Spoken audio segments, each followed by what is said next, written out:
यहाँ तक कि चुनाव लेने के लिए बच्चों को जो है 2-2 रुपए की टाफियाँ होती हैं, बांट रहे हैं। अभी तो अपने चेयरमैन साहब चुन्नू भाई वही हैं। बड़ा ज़बरदस्त आपका हेयर स्टाइल है जी।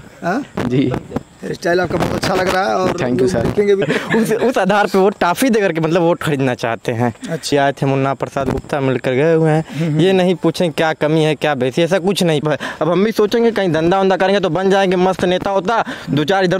विजेंद्र और आप देख रहे हैं न्यूज़ सेंस भारत का डिजिटल प्लेटफॉर्म। इस समय मैं मौजूद हूँ बैसवाड़े के वार्ड नंबर 16 में और हमारे साथ यहाँ पे कुछ स्थानीय युवक हैं। गोसी नगर पंचायत में क्या माहौल है उसी कड़ी में हम यहाँ पहुँचे हैं और आइए कुछ लोगों से पहले बात करते हैं कि युवा हमारे साथ हैं। क्या नाम है आपका? माज। क्या? माज खान। माज खान जी। तो क्या करते हैं माज भाई आप? पढ़ाई करते हैं। पढ़ाई करते हैं जी। वोटर हैं? जी।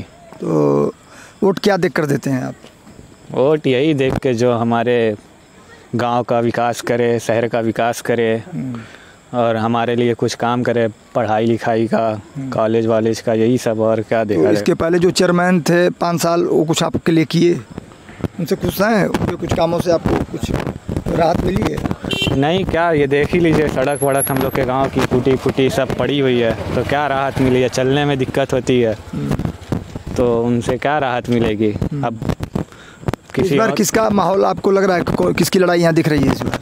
अभी तो अपने चेयरमैन साहब चुन्नू भाई वही हैं। इंशाल्लाह वही जीतेंगे भी। उनकी लड़ाई किससे दिख रही है?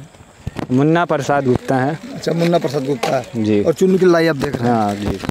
क्या नाम है आपका? मोहम्मद अरसलान। असलम भाई, क्या माहौल है, किसकी लड़ाई है यहाँ पर? अरे यहाँ पे बस वही क्या बोलते हैं, मुन्ना प्रसाद गुप्ता जो बीजेपी से हैं और यहाँ से हमारे जो स्टार जिनका वो है क्या बोलते हैं चुनाव चिन्ह स्टार है चुन्नू भाई का, यही दोनों चीज लोग में लड़ाई है बस। और कोई तो नहीं दिख रहा है हम लोग को, बस यही दोनों लोग दिख रहे हैं भाई। कयूम अंसारी, नासिर, इन लोग की क्या स्थिति रहेगी? इन लोग की स्थिति कुछ नहीं रहेगी क्योंकि इनको एक बार देख के हम लोग देख चुका गया है ना। इन लोग को आपको खुद समझ में आ रहा है, रोड देख लीजिए हम लोग के लिए। नासिर सपा से लड़ रहे हैं पहली बार, इनको सपा को नहीं, हम उनकी बात कर रहे हैं, कयूम अंसारी की बात। नासिर कैसे रहेंगे? सपा से हैं वो, लड़ रहे हैं मालूम, लेकिन उनको अब जानते नहीं है। हमारे यहाँ पे गांव घर के हैं ये, तो हम लोग इन्हीं के साथ हैं और क्या बोलते हैं इन लोग की लड़ाई हमको समझ में आ रही है और किसी की नहीं समझ। बड़ा जबरदस्त आपका हेयर स्टाइल है। जी। जी, हेयर स्टाइल आपका बहुत अच्छा लग रहा है और थैंक यू सर। देखेंगे भी तो कहेंगे कि हाँ थैंक यू सर। अच्छा, क्या नाम है आपका? रुमान खान। रुमान भाई, क्या माहौल है? सिर्फ मैं माहौल ही पूछ रहा हूँ। माहौल के बारे में क्या बताया जाए, जैसे अभी आए थे मुन्ना प्रसाद गुप्ता मिलकर गए हुए हैं। ये नहीं पूछें क्या कमी है क्या बेसी, ऐसा कुछ नहीं पूछे, बस आए हैं लोगों से। यहाँ तक कि चुनाव लेने के लिए बच्चों को जो है 2-2 रुपए की टाफियाँ होती हैं, बांट रहे हैं। उस आधार पे वो टाफी दे करके मतलब वोट खरीदना चाहते हैं। अच्छा, ऐसा मतलब पहले से ही बीजेपी का ये रूल है। हाँ। और आज भी वही दिखा कर गए हैं, यहीं से अभी गए, जस्ट पर्चा होगा उनका, पर्चा वगैरह बांटे हैं।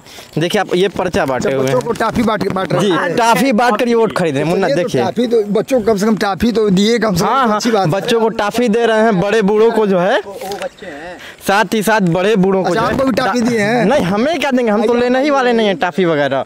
बच्चों की तरफ कैमरा घुमाइए। बच्चों को जो है टाफी दे रहे हैं और बड़े बूढ़ों को दारू की बोतल पकड़ा दे रहे हैं और बाद में जीतने के बाद नौजवानों को जो है बेरोजगार करके इधर उधर घुमा रहे हैं, या तो फर्जी इनकाउंटर करके लोगों को जेल भेज दे रहे हैं। नहीं हो जेल भेज रहे हैं, नहीं हो पा रहा है तो फर्जी इनकाउंटर करके मरवा दे रहे हैं। खास तौर से एक कौम को ऐसा किया जा रहा है। ये लग रहा है कि कहीं ना कहीं एक कौम को सताया जा रहा है। एक कौम को सताने की बात ही नहीं, बल्कि पूरे संविधान को खत्म करने की ये साजिश है, ये पूरे भाजपा की। ये लोग संविधान की धज्जियां उड़ा रहे हैं। इस देश में कानून बचा ही नहीं है। अब जब चाहे जिसकी मर्जी हो उसके खिलाफ तुरंत कोई ना कोई मुकदमा ला करके इनकाउंटर कर दिया जाता है। अरे क्या योगी जी पर मुकदमा नहीं था? वो भी उनके पर मुकदमा था, उनका भी इनकाउंटर होगा। किसी दिन सत्ता बदलती है भाई, आज एक माफिया बैठा है, कल दूसरा माफिया बैठेगा। यही तो यूपी में है, और तो कुछ चलता नहीं है। आज जो है योगी जी भी अपने दौर के जो है दबंग नेता थे, बाहुबली ही थे, वो भी जो है दूध के धुले नहीं थे। तो होगा भाई, बराबर इंसाफ होगा। आज इनकी पार्टी सत्ता में है, कल हो सके तो दूसरी पार्टी आ जाए सत्ता में, तो होगा भाई, बदलाव होता है और सब न किसी दिन माफिया वाली कैटेगरी में आएगा और जेल भेजा जाएगा। अच्छा, ये बताइए, अब हम थोड़ा गोसी का, चूंकि नगर पंचायत का चुनाव है और ये तो विधानसभा में आएंगे तो जब ये बोलेंगे तो और अच्छा थोड़ा सा लगेगा लेकिन यहाँ पे क्या माहौल आपको सही एक्चुअल में लग रहा है? कितना घोसी में काम हुआ है, इस पर भी ज़रा बोलिए। 5 साल देखिए, जो ये सभासदी वगैरह का चुनाव होता है ना, इसमें मान लीजिए कि हम ही जैसे खड़े होंगे तो कोई हमें हमारे काम और चेयरमैनी दोनों है। हाँ, तो इन सब पे कामों पर ज़्यादा उतना जोर नहीं दिया जाता है। इस पर जोर इस बात पे दिया जाता है कि कौन जो है ज़्यादा बेहतर है, कौन पढ़ा लिखा है, कौन थोड़ा बहुत जानकार है, कौन हमारे काम आएगा, ये देखकर लोग वोट दे देते हैं नॉर्मली। वैसे तो यही देखकर संबंधों पे वोट देते हैं लोग, व्यक्तिगत संबंध जिससे अच्छा है। ज़्यादातर सभासदी में ऐसा ही होता है। 1-2% लोग ऐसे होते हैं जो देखते हैं कि भाई ये अच्छा काम कर रहे हैं, गाँव मोहल्ले का जो है विकास। सालों में आपके घोसी नगर पंचायत में कोई विकास हुआ? 5 सालों के अंदर तो ये तो काफ़ी विकास किया, ऐसी बात नहीं है। इन्होंने लाइब्रेरी वगैरह भी बनवाई है कयूम अंसारी ने। जी जी बिल्कुल। पर यह है कि अब इस वक्त का ऐसा माहौल चल रहा है कि लोग जो है धर्म जाति के नाम पे वोट ज़्यादा देने की कोशिश कर रहे हैं। ये तो सही नहीं है, धर्म जाति के नाम पे तो वोट नहीं होना चाहिए। धर्म जाति, आप पढ़े लिखे हैं तो जान रहे हैं कि इससे देश का नुकसान होगा। धर्म जाति के नाम पे सरकार चल रही है तो भाई वोट देने की बात क्या है। एक ही जैसे मान लीजिए कि अगर नाम है आपका? मेरा नाम रुमान खान है। भाई, आपकी पीड़ा है और मैं समझ सकता हूँ, लेकिन फिर भी हौसला को बना कर रखिए। और ऐसा बात नहीं है, सरकार चाहे किसी की हो, सरकार के लिए सभी लोग बराबर होते हैं। और अगर ऐसा कहीं हो रहा है तो निश्चित रूप से ये ठीक नहीं है, लेकिन फिर भी आप हौसला बनाकर अपने कैरियर पर ध्यान दीजिए। जी बिल्कुल। कैरियर तो भाई सब कोई भी छात्र हो अपने कैरियर को ध्यान देता है, पर ये गवर्नमेंट ऐसी है ना। मान लीजिए कि अभी जो है 3 साल पहले एयरफोर्स की भर्ती आई थी, इसमें एग्ज़ाम हुआ था। एग्ज़ाम होने के बाद ऐसा किया कि भर्ती रद्द हो गई। 300-350 रुपये फॉर्म की भराई लगती थी भाई। उसके बाद जो है भर्ती रद्द हो गई। फिर उसके 1.5 साल बाद आया तो और बोल दिया कि 4 साल के लिए सिर्फ इसमें भर्ती होगी।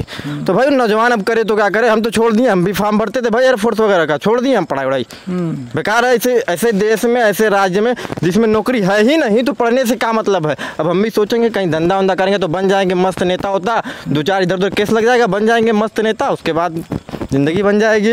भाई नेताओं, यूपी जो है नेताओं और गुंडों के लिए है। जो गुंडा वो बड़ा नेता और बड़ा पैसा वाला, उसके लिए जो है कुल धंधा बचा हुआ है। कुछ भी करना हो भाई, माफियागिरी और नेतागिरी सबसे बेस्ट है। पढ़ाई लिखे छोड़ दी, हमने भी छोड़ दिया। अब नहीं पढ़ना उड़ना, हम भी BSc वगैरह किए हुए, पर अब नहीं पढ़ना। वोट देंगे कि नहीं इस बार? वोट देंगे पर नोटा पे देंगे। नोटा पे देंगे? बिल्कुल बिल्कुल, इसमें कोई दो राय नहीं है। ये 16 नंबर वार्ड से हमारे प्रत्याशी थे। आइए, हमारे साथ एक भाई हैं, मुन्ना भाई। आइए मुन्ना भाई। चलिए, मुन्ना भाई बात नहीं करना चाहते हैं, कोई बात नहीं है। मुन्ना भाई का अपना विचार है, मुन्ना भाई ने कुछ सोचा होगा। बने रहिए मेरे साथ। मैं घोसी के 16 नंबर वार्ड से हूँ और इसी तरह और आगे भी जाएंगे, जनता की राय लेंगे क्या है माहौल घोसी का।